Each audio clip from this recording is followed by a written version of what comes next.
అప్పుడు కూడా ఇంత భయంకరంగా ప్రజలు లెగవలేదు. ప్రవీణ్ గారి గురించి ఎవరు జీర్ణించుకోలేకపోతున్నారు. వేల వేల కొలది ఆయన మెసేజెస్ ఫేస్బుక్లో, యూట్యూబ్లో, మీడియాలో ఎక్కడ చూసినా అదే వేల వేల, ఏది చూసినా అది ఎంతో ప్రయోజనకరమైన, చిన్న ఒక్క నిమిషంలో అయినా ఎంతో ప్రయోజనకరమైన సందేశం మనం వింటూ ఉన్నాం. అలాగే అప్పటి నుంచి ఇప్పటి వరకు ప్రభు కొరకు ఎంతమంది హతసాక్షులు అయ్యారు? యేసు ప్రభు శిష్యులందరూ హతసాక్షులు అయ్యారు. ఆది సంఘం ఎంతో మంది హతసాక్షులు అయ్యారు. నేటికి హతసాక్షులు అవుతూనే ఉన్నారు. కాబట్టి దేవుని బిడ్డలారా, ప్రభు కోసం ప్రాణం పెట్టడం అనేది అది ఎంత గొప్ప కార్యం.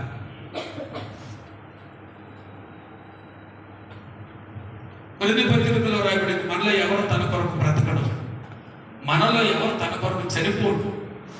మనం బ్రతికినా ప్రభు కొరకే బ్రతుకుచూ ఉన్నాము, చనిపోయినాను ప్రభు కొరకే చనిపోతున్నాం. కాబట్టి మనం బ్రతికినా ప్రభువారమే, చనిపోయినా కూడా ప్రభువారు. అది ఈనాడు మనకున్న గొప్ప ఘనత, ధన్యత, మన ప్రభువారు. అయితే ప్రభు మనల్ని సంపాదించుకున్నాడు, తన రక్తం ఇచ్చి సంపాదించాడు, మనల్ని కొన్నాడు. ఆయన పునరుద్ధానం ద్వారా మనకి ఇంత గొప్ప విమోచన భాగ్యం మనకు కలిగింది.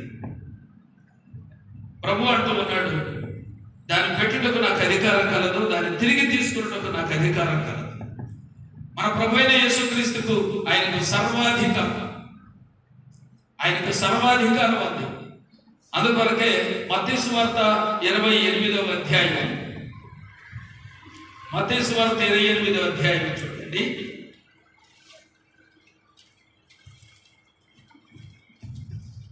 ఇరవై 28వ అధ్యాయం 18, 19 వచనాలు.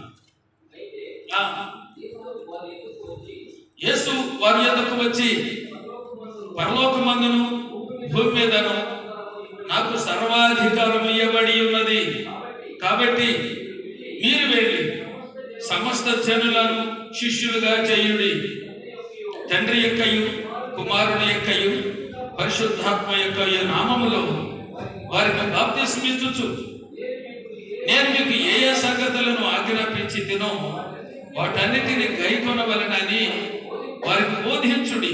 ఇదిగో నేను యుగ సమాప్తి వరకు సదాకాలము మీతో కూడా ఉన్నానని వారితో చెప్పాను. దేవుని బిడ్డలారా, ఈ మాటలు గమనించారా? 19వ వచనంలో రాయబడింది, 18వ వచనంలో, పరలోకమందును భూమి మీదను నాకు సర్వాధికారం ఇవ్వబడి ఉన్నది. యేసుక్రీస్తు ప్రభుకి భూమి మీద అధికారం ఉంది, పరలోక రాజ్యంలో కూడా ఆయనకి అధికారం ఉంది. కాబట్టి ఆ శిష్యులారా, మీరు సమస్త జనులను శిష్యులుగా చేయండి, మీరు సర్వలోకానికి వెళ్ళండి. ఆ మాట ఇప్పటి వరకు అది నెరవేరుతా ఉంది. ఎక్కడికెళ్ళినా ప్రభు యొక్క సువార్త ప్రకటించబడుతుంది. క్రైస్తవుల విషయంలో ఎన్నో ఇబ్బందులు, ఇరుకులు మనం చూస్తా ఉన్నాం. అయితే సువార్త ఆగలేదు. కారణం ఏంటంటే ప్రభు ఇచ్చిన ఆజ్ఞ. కాబట్టి దేవుని బిడ్డలారా, ఒక పాపి రక్షణ పొందాలంటే సువార్త ద్వారా తప్ప మరొక మార్గం లేదు. ఒక వ్యక్తి రక్షించబడాలంటే ఏమీ రక్షించబడాలి? సువార్త. సువార్త అంటే ఏంటి? సువార్త అంటే శుభవార్త, మంచి వార్త చెప్తారు. ఏంట మంచి వార్త? శుక్రవారం కూడా మనం గుడ్ ఫ్రైడే చెప్పుకున్నాం. అది ఎట్లా గుడ్ ఫ్రైడే అయ్యింది? యేసుక్రీస్తు ప్రభు వారు శిలువ పైన తన ప్రాణం పెట్టినటువంటి రోజు అది. యేసుక్రీస్తు ప్రభు వారు చనిపోయాడు శుక్రవారం. అది మనకి ఎంత మంచి శుక్రవారం అయింది. యేసుక్రీస్తు ప్రభు చేసిన కార్యం ద్వారా లోకమంతటికి కళ్యాణం వచ్చింది, సంతోష ఆనందాలు. యేసుక్రీస్తు ప్రభు మరణం ద్వారా అందరూ బట్టి అది గుడ్ ఫ్రైడే అయింది. అలాగే సువార్త అంటే అర్థం ఏంటంటే యేసుక్రీస్తు ప్రభు మన పాపాల కొరకు చనిపోయి సమాధి చేయబడి తిరిగి లేచాడు. అదే కొరింథీయులకు రాసిన మొదటి పత్రిక 15వ అధ్యాయం చూడండి. కొరింథీయులకు రాసిన మొదటి పత్రిక 15వ అధ్యాయం 3వ వచనం. నాకు ఇయ్యబడిన ఉపదేశము మొదట మీకు అప్పగించింది అదేమనగా, లేఖనముల ప్రకారం క్రీస్తు మన పాపముల నిమిత్తము మృతి పొందెను, సమాధి చేయబడెను, లేఖనముల ప్రకారం 3వ దినమున లేపబడెను. ఆయన కేఫాకును తర్వాత 12 కనబడెను. అటు పిమ్మట 500కి ఎక్కువైన సహోదరులకు ఒక్క సమయంలోనే కనబడెను. వీరిలో అనేకులు ఇప్పటి వరకు నిలిచి ఉన్నారు. కొందరు నిద్రించింది. ఇంకో మాట ఉంది, తర్వాత అంతటా కడపట్ట అకాలమందు పుట్టి ఉన్న 8వ వచనం, నాకు కనబడేను. 8వ వచనంలో రాయబడింది, అంతటా కడపట అకాలమందు పుట్టి ఉన్న నాకు కనబడ్డాడు యేసు ప్రభు అని. ఇది గొప్ప సాక్ష్యం. యేసుక్రీస్తు ప్రభు ముందు కేఫా కనపడ్డాడు. కేఫా అంటే రాయి. పేతురుకి దేవుడు పెట్టిన పేరు ఏంటంటే కేఫా. పేతురు కనపడ్డాడు. ఒకేసారి 500 మందికి కనపడ్డాడు యేసు ప్రభు. ఎక్కడెక్కడ ఉన్నారో మరి. ఒకేసారి 500 మందికి కనపడ్డాడు. ఆ తర్వాత వాళ్ళు ఇప్పుడు కొందరు బ్రతికే ఉన్నారు, కొందరు చనిపోయినారు అన్నాడు ఈ పత్రిక రాసేటప్పటికి. అంతేకాదు, అపోస్తలులందరికీ కనపడ్డాడు. ఆ కాలమందు పుట్టిన నాకు కూడా కనపడ్డాడు ఆ ప్రభు అని అంటాడు. అపోస్తలుల కార్యం 9వ అధ్యాయంలో క్రైస్తవులను హింసించడానికి ఆయన వెళుతూ ఉన్నాడు. దమస్కు పట్టణానికి వెళ్తున్నాడు. తిన్నని దనబడిన మార్గంలో దమస్కు పట్టణానికి వెళ్తున్నాడు పౌలు అందచేతులు గుర్రాలు వేసుకుని కొంత సైన్యాన్ని తీసుకుని అక్కడ క్రైస్తవ సంఘం ఉంది, వాళ్ళని చంపేద్దాం, వాళ్ళని బంధిద్దాం, వాళ్ళని పడదామని గందరగోళం చేయటానికి వెళ్ళారు. ఆ సంగతి ఆ సంఘానికి తెలిసింది. ఏ సంఘం అది?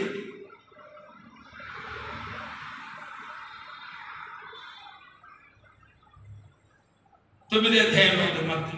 అపోస్తలుల కార్యం 9వ అధ్యాయంలో దమస్కు. ఏ సంఘం? దమస్కు పట్టణంలో ఉన్న సంఘం.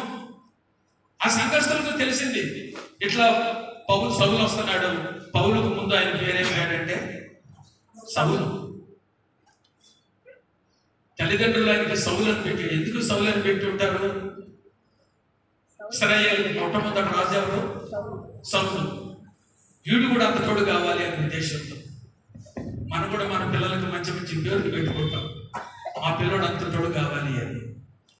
మమ్మల్ని రక్షించయ్యా, ఇదిగో వస్తున్నాడయ్యా సౌలు, మమ్మల్ని చంపడానికి వస్తున్నాడయ్యా. ప్రభు ప్రార్థన ఆలకించాడు. ఆ దమస్కు పట్టణం మార్గంలో తిన్నన కనబడిన మార్గంలో వస్తున్నప్పుడు సూర్యప్రకాశం కంటే మిక్కిలి ప్రకాశమైన వెలుగు ఆయన కళ్ళకు కనపడింది. ఆయన అలాంటి పిలుపులో ఇక జనం సిద్ధపడుతున్నారు రావడానికి. అయితే ఇక్కడ మనం కూడా ప్రార్థన చేసాం. మనలాంటి సంఘాలకి ఏంటి ప్రార్థన చేశారు? ఏమైంది? అనిపోయింది. మన దేవుడు ఎంత గొప్పవాడు, ప్రార్థన ఆలకించే దేవుడు. అలాగే దమస్కు పట్టణంలో ఉన్న సంఘానికి పౌలు పోయాడు. ప్రభు నన్ను ఏం చేయమంటావని అడిగాడు. నువ్వు ఎక్కడికి పోవాలనుకుంటున్నావు అక్కడికి పోమన్నాడు. అక్కడ నీ ఏం చేయాలో నేను చెబుతాను. క్రైస్తవులు హింస పెడతానికి చంపడానికి వెళ్ళినటువంటి సౌలు ఏం చేశాడు? యేసుక్రీస్తే నిజమైన దేవుడు, ఆయన నాకు కనపడ్డాడు, ఆ ప్రభుని నేను కళ్ళారా చూచాను, ఆ ప్రభువు నమ్మండి అని చెప్పాడు. మన దేవుడు ఎంత గొప్పవాడండి దేవుని బిడ్డలారా. అందుకొరకే కొరింథీయులకు రాసిన మొదటి పత్రిక 15వ అధ్యాయం 3వ వచనం మనం చదువుకున్నాం. నాకు ఇవ్వబడిన ఉపదేశము ముఖ్యమైనదిగా ఎంచి అది మీకు అప్పగించి తిని, అది ఏమనగా లేఖనముల ప్రకారము క్రీస్తు మన పాపముల నిమిత్తము మృతి పొందెను, సమాధి చేయబడెను, లేఖనముల ప్రకారము 3వ దినమున లేపబడి. ఎట్లా చనిపోయాడట ఆయన? ఎట్లా తిరిగి లేచాడట? లేఖనముల ప్రకారం. దేవుని బిడ్డలారా, ఈ మాటలు గమనించారా? లేఖనాల ప్రకారంగా మన ప్రభు అయిన యేసుక్రీస్తు వారు లేఖనాలు చెప్పిన యేసుక్రీస్తు ప్రభు ఆయన చనిపోతాడు, ఆయన తిరిగి లెగుస్తాడు అని, ఆయన తిరిగి లెగుస్తాడని చెప్పింది, ఆయన చనిపోతాడని చెప్పింది. యెషయా గ్రంథం 53వ అధ్యాయంలో యేసుక్రీస్తు ప్రభు యొక్క మరణాల గురించి మనం చూస్తాం. ఇప్పుడు యోబు గ్రంథంలో చూసాం, 19వ అధ్యాయం 25 వచనాలు 26 వచనాల్లో చూసాము.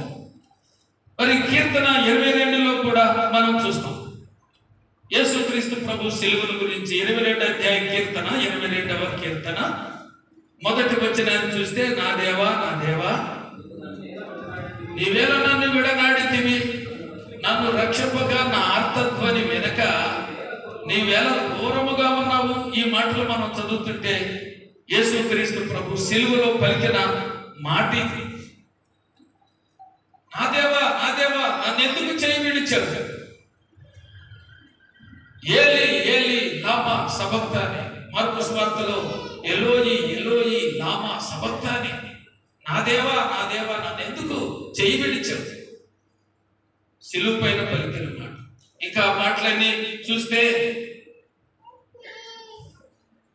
యేసుక్రీస్తు ప్రభు సిలువను గురించి యెషయా గ్రంథము 53వ అధ్యాయం చూస్తే, యెషయా గ్రంథం 53వ అధ్యాయం